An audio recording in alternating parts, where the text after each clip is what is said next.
오늘 말씀은 어제 말씀에 이어서 거짓 선생에 대한 그러한 말씀이 이어지고 있습니다. 보통 그 매일 성경 본문을 보면 이 성탄절 때에는 성탄에 관련된 그러한 말씀들을 나누게 보통 이렇게 저희가 보게 되는데 이번에는 그냥 베드로후서 말씀을 계속 이렇게 진행하고 있습니다. 그러나 우리가 이 거짓 선생들, 거짓 선지자에 대한 말씀을 보면서 우리가 한 가지 알 것이 있습니다. 이 거짓 선지자들을 통하여서 우리가 이 시대 가운데에서 어떻게 살아가야 될지. 그러나 거짓 선지자의 그러한 모습을 통해서 우리에게 더 주시는 은혜가 있죠. 그것은 참된 선생이신, 참된 영혼의 의사이신 예수 그리스도가 바로 우리를 위하여 오셨다라는 것입니다. 그러나 참된 선생이신 예수 그리스도님께서 이 땅에 오셨지만, 그러나 이 땅 가운데에는 거짓 선지자들이 있음을 우리는 잊지 말아야 합니다.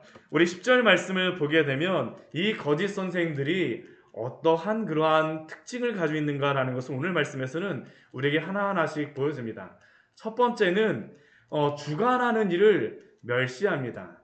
그들에게는 어떠한 그 참된 진리에 대한 권위에 대한 순종이 없다라는 것이 바로 이 거짓 선생들의 모습입니다. 10절 말씀을 한번 보십시오.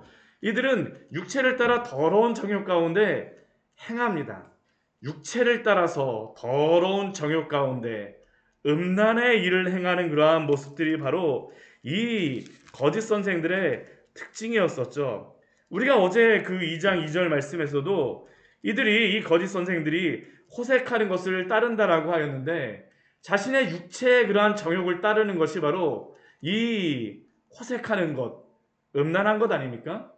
그러나 이들은 자신들이 그 음란함의 범죄, 호색함의 범죄, 육체를 따라 더러운 정욕 가운데 행하고 있으면서도 다른 그러한 진리를 그들에게 선포하는 사람들을 향하여서 위에 있는 그 권위를 향하여서 그들은 순종하지 않습니다. 우리 10절서부터 우리 11절과 12절까지의 말씀에서 그것을 우리에게 분명히 우리에게 알려주고 있죠. 육체를 따라 정욕 가운데 행하며 누구를 멸시합니까? 주관하는 일을 멸시합니다. 어제 말씀에서 우리는 이 거짓 선생들이 참된 진리를 전하는 사도와 교회의 그러한 권위자들의 말을 듣지 않고 그들의 진리는 무엇이라고 합니까? 예수 그리스도의 그러한 복음과 강림하심을 거짓으로 지어낸 것이다라고 그들이 오히려 비난하고 비방하였었죠. 근데 이들은 그 주관하는 일을 멸시하는 그러한 특징이 있다라는 겁니다. 대신 그들은 어떻습니까? 우리 뒤에 말씀을 한번 보십시오. 이들은 당돌하다는 것이죠. 정욕 가운데 죄를 지으면서도 굉장히 담대합니다. 당돌하다라는 것이 담대하다라는 그런 의미입니다. 아주 담대해요. 죄를 짓기에 전혀 꺼리낌이 없습니다. 전혀 부끄러워하지 않습니다. 이들은 둘째로 자긍합니다. 제멋대로라는 그러한 의미입니다. 뻔뻔스럽다라는 그러한 의미예요. 죄를 지으면서도 아주 뻔뻔해요. 얼굴 하나 변하지 않고 눈 하나 깜빡이지 않고 그러한 호색한 일을 행하면서도 아주 자랑스럽게 하는 것이죠. 자랑스럽게 행해요. 그리고 또 어떤 특징이 있습니까? 떨지 않습니다. 자신의 그 죄에 대해서 마음에 아무런 꺼리낌이 없고 두려움이 없는 사람들이 바로 이 거짓 선생들이에요.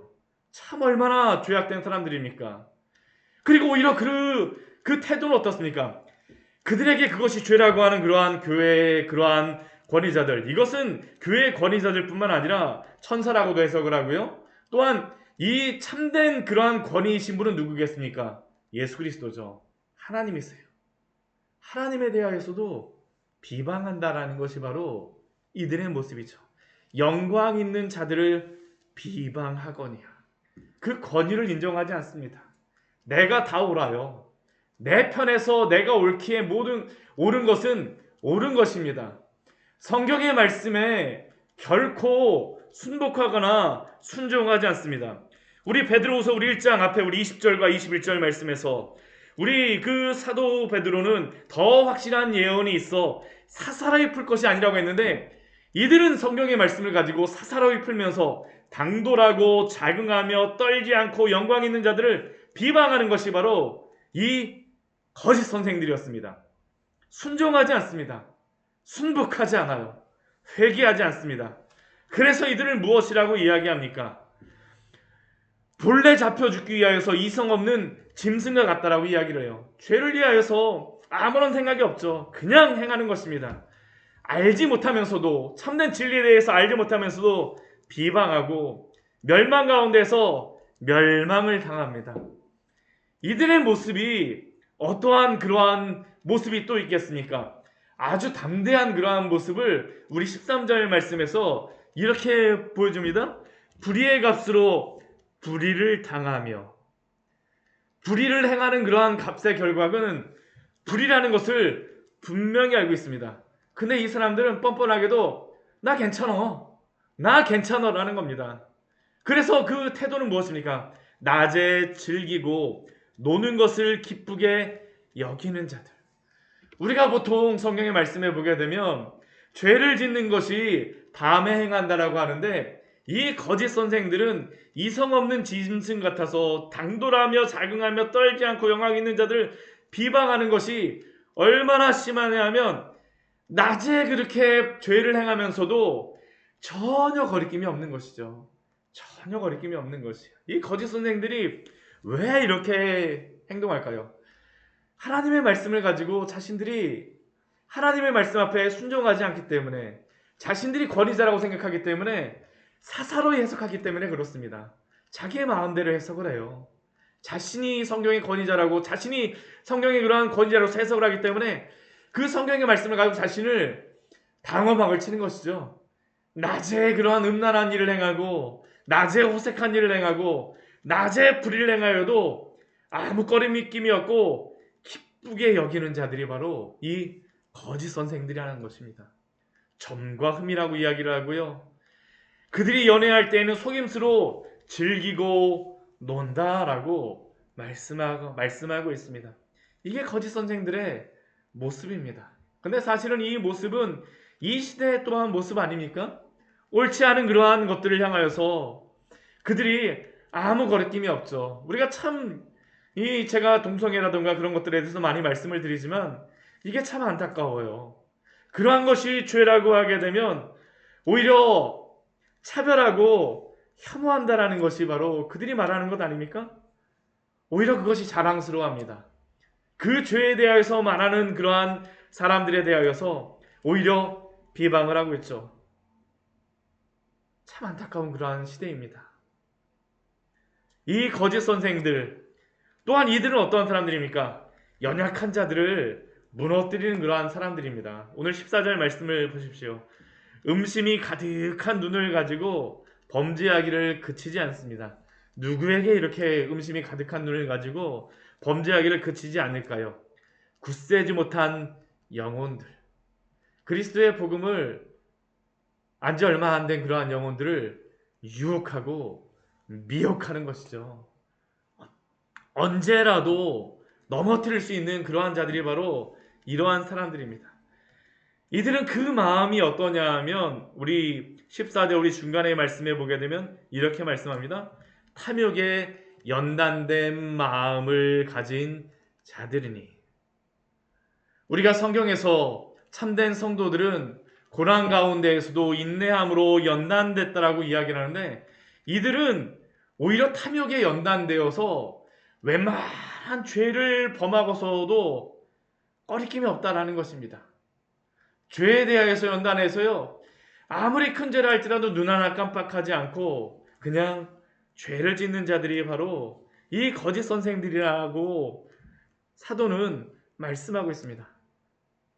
우리 사도가 심지어는 우리 이렇게까지 그러한 사람들을 이야기합니다. 저주의 자식이라.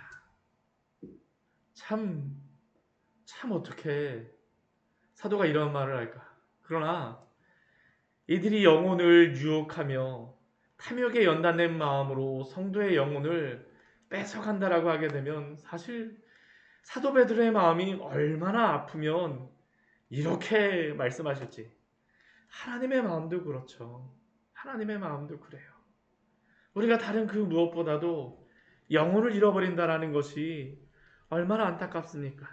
그런데 한 영혼 겨우 구원했는데 그 영혼을, 굳세지 못한 영혼을 유혹하여서 넘어뜨리기 때문에 저주의 자식이라고 하죠.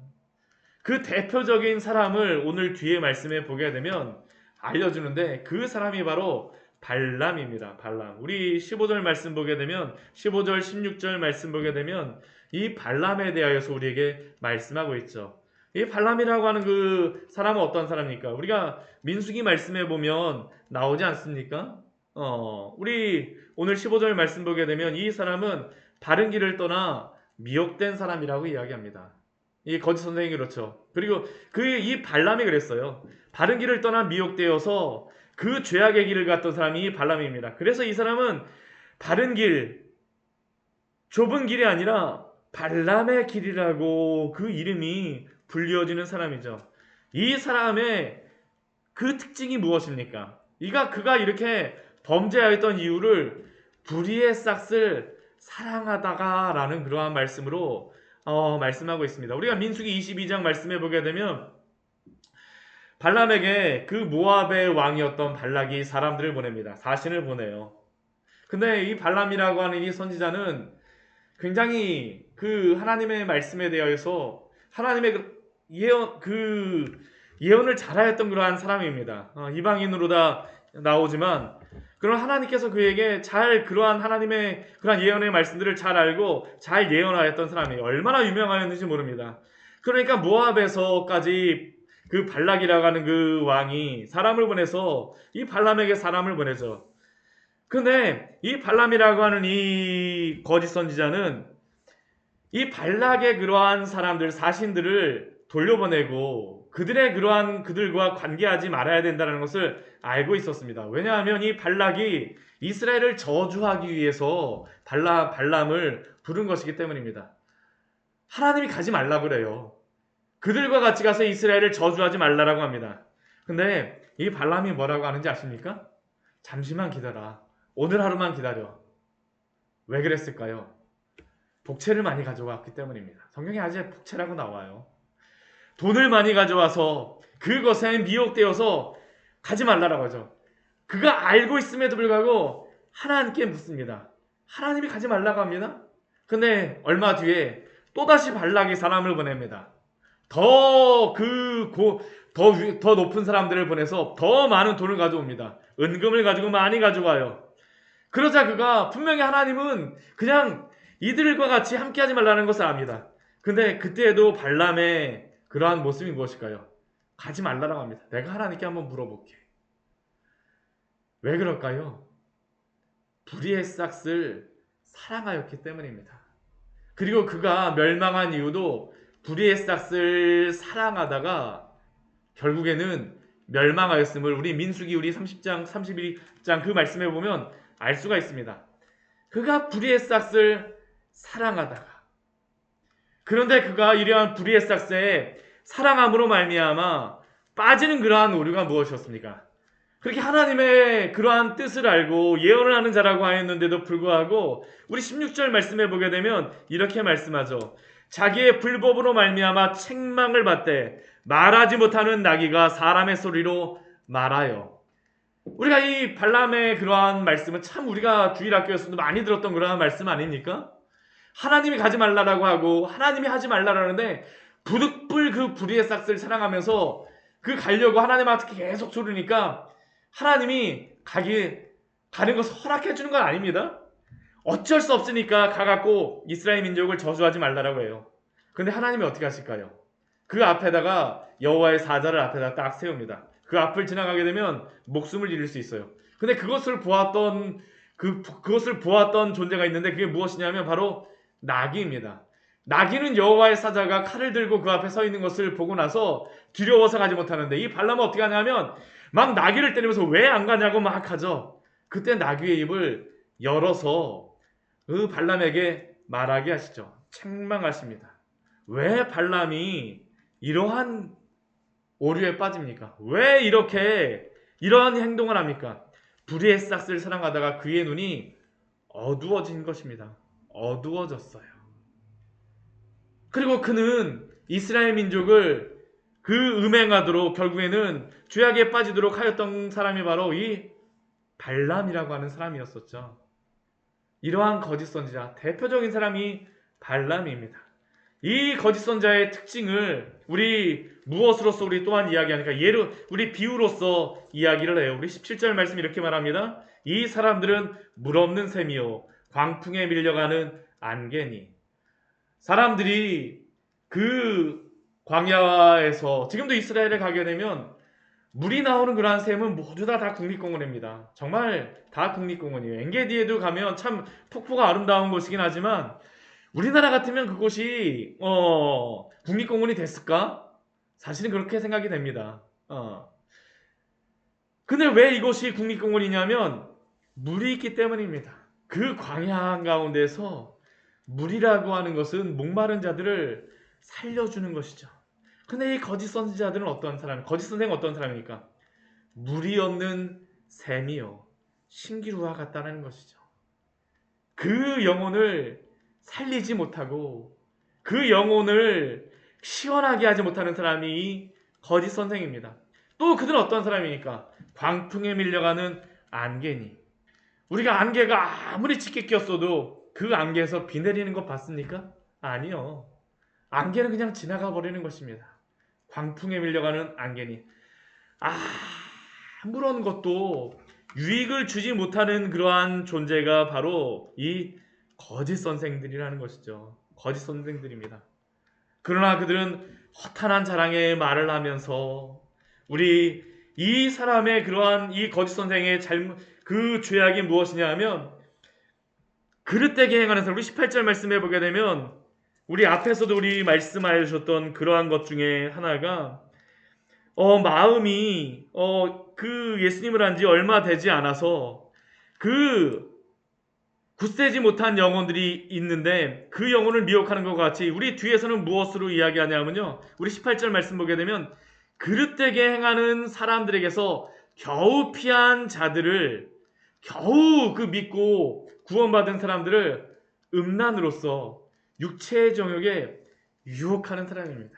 유혹하는 사람이에요. 그들이 말하는 것이 무엇일까요? 자유가 있다라고 이야기합니다. 자유가 있다라고 이야기해요.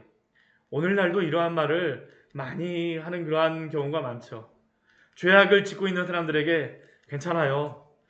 회개하고 하나님께 돌아오려고 하는 사람에게 다 이해하십니다. 하나님은 당신을 사랑하십니다. 물론 필요합니다. 그러나 먼저 그렇게 죄악을 행한 사람들에게 또한 알려야 될 바른 진리가 무엇입니까? 그 자리로부터 회개하고 돌아오십시오. 겸손함으로 돌아오십시오. 그런데 오히려 회개하고 돌아오는 것을 이야기하는 것이 아니라 자유를 준다라고 이야기하는 겁니다. 그렇게 죄를 지어도 괜찮다라고 이야기를 하는 것이에요. 그러면 결국에 그 결과는 무엇이겠습니까? 죄의 종이 되어지는 것이죠. 우리 19절 말씀이 바로 그 말씀입니다. 그들에게 자유를 준다 하여도 자신들은 멸망의 종들이니 누구든지 진 자는 이긴 자의 종이 됨이라. 이러한 미혹에 빠진 사람들은 그 죄악의 그러한 소리, 죄를 지어도 아무런 문제가 없다라고 하는 소리를 듣게 되면 결국엔 어떻게 될까요? 날마다 죄에 끌려가게 되죠. 하나님이 예수 그리스도를 통하여서 우리를 구원하여 주신 이유는 죄로부터 구원함을 받아서 더 이상 죄의 그러한 노예로 살아가는 것이 아니라 그 하나님의 그러한 자녀로서 의의 자녀로서 의의 종으로서 사는 것이 아닌데 사는 것이 바로 구원하신 목적인데 이 거짓 선생들 때문에 어떤 일이 벌어진다고 하는 거냐면 그 죄악의 짐으로 말미암아 이 죄의 종이 되어졌다라는 것이 바로 오늘 말씀이죠. 참 얼마나 안타까운지 모르겠습니다. 그러니까 어떻게 되겠습니까? 이러한 소리에 속아 넘어가면 안 되는 것입니다. 만약 이 길을 따라가게 되면 어떠한 일이 벌어지겠습니까? 회개하기가 너무 힘들어져요. 복음을 알고 다시 죄로 돌아간 그러한 자들의 회개의 어려움에 대한 소리 20절서부터 22절 말씀에서 우리에게 말씀하고 있죠. 우리 주 대신 구주 예수 그리스도를 알므로 세상의 더러움을 피한 사람들, 복음에 대하여서 알게 되었습니다. 그런데 다시 죄악으로 돌아가게 되면 어떡할까요? 그 나중 형편이 처음보다 더 심하리니. 우리가 이러한 분들 가끔씩 만나지 않습니까? 오히려 복음에 대해서 알고 있는 그것 때문에 다시 회개하기가 너무나도 힘든 것이에요. 정말 저도 이러한 분들 만나게 되면 얼마나 마음이 아픈지 모릅니다. 돌아오기를 바라는데요. 다 알고 있다라고 이야기를 해요. 예전에 교회 다녀봤는데 별거 없더라라는 그러한 하는 이야기를 들을 때마다 얼마나 마음이 아픈지 모릅니다. 그 이전에 알았던 그 복음에 대한 지식이 그 영혼을 더 회개하고 돌아오는 것을 어렵게 만드는 것이죠. 22절 말씀 우리에게 속담으로서 이렇게 말하고 있죠. 참된 속담에 이르기를 개가 그 토하였던 곳에 돌아가고 돼지가 씻었다가 더러운 구덩이에 도로 누웠다 하는 말들이 그들에게 응하였도다. 개가 토하였던 것을 다시 먹고 돼지가 씻어 아무리 깨끗하게 씻어줬어도 다시 더러운 구덩이에 눕는다라는 그 속담처럼 바로 이 죄악에 다시 미혹되어 돌아간 사람이 이러한 것들에 빠진다라는 것입니다. 회개하기가 너무나도 어렵다라는 것이죠. 오늘 말씀은 우리에게 거짓 선생이 어떠한 특징이 있는가를 우리에게 말씀합니다. 겉으로는 경건의 모양이 있을지 모르지만 경건의 능력이 없고 겉에는 양의 탈을 썼을지 모르지만 안에는 이리와 같은 자들이 바로 이 거짓 선생입니다. 그리고 삶에 거룩함이 없어요. 하나님을 따르지 않습니다. 혹시 우리는 이러한 모습을 가지고 있지 않습니까? 물론 우리가 거짓 선생님이라는 건 아닙니다. 그러나 우리가 예수님을 믿고 예수 그리스도를 우리의 구주로 삼았다라는 것은 또한 우리의 삶에서 예수 그리스도를 닮아가는 그러한 열매들이 반드시 맺어져야 합니다. 그리고 성도는 그것을 감당할 수가 있는 능력을 주셨어요. 오늘 말씀은 아니지만 우리 베드로후서 우리 1장 4절의 말씀이 너무나도 중요해요. 너무나도 중요합니다. 우리 1장 4절 말씀 우리 같이 한번 읽어보도록 하겠습니다. 이로써 그 보배롭고 지극히 큰 약속을 우리에게 주사 이 약속으로 말미암아 너희가 정욕 때문에 세상에서 썩어질 것을 피하여 신성한 성품에 참여하는 자가 되게 하려 하셨느니라. 우리가 예수 그리스도의 복음을 받고 구원함을 받았다는 것은 신성한 성품에 참여하는 자가 되었다라는 것입니다. 이러한 죄악에 맞설 수 있는 능력을 주셨어요. 감당할 수 있습니다. 그러니 예수님을 믿는 사람들은 어떻게 되겠습니까? 이러한 유혹으로부터 맞서 싸워야 되는 것이죠. 우리의 마음에 이러한 죄악에 대한 생각들이 날 때 어떻게 되겠습니까? 이 죄를 죽이는 연습을 행해야 됩니다. 피 흘리기까지 죄와 싸우되 신성한 성품에 참여하게 하신 우리 주 예수 그리스도가 우리를 그 구원의 길에 불러주셨으니 참된 그 복음의 길에서 그 좁은 길에서 오늘도 살아가시는 우리 귀한 성도님들 되시기를 축원합니다. 예수님이 이 일을 위하여서 이 땅에 오셨습니다. 이제 오늘 성탄절 2부 또한 내일 성탄절입니다. 예수님이 이 일을 신성한 성품에 우리를 참여하게 하시기 위해서 참여케 하셨습니다. 감당하실 수 있습니다. 승리하십시오. 싸우십시오. 죄와 피 흘리기까지 싸우심으로 말미암아 온전히 주의 거룩한 성도로 살아가시는 우리 귀한 성도들 되시기를 축원합니다. 같이 기도하도록 하겠습니다.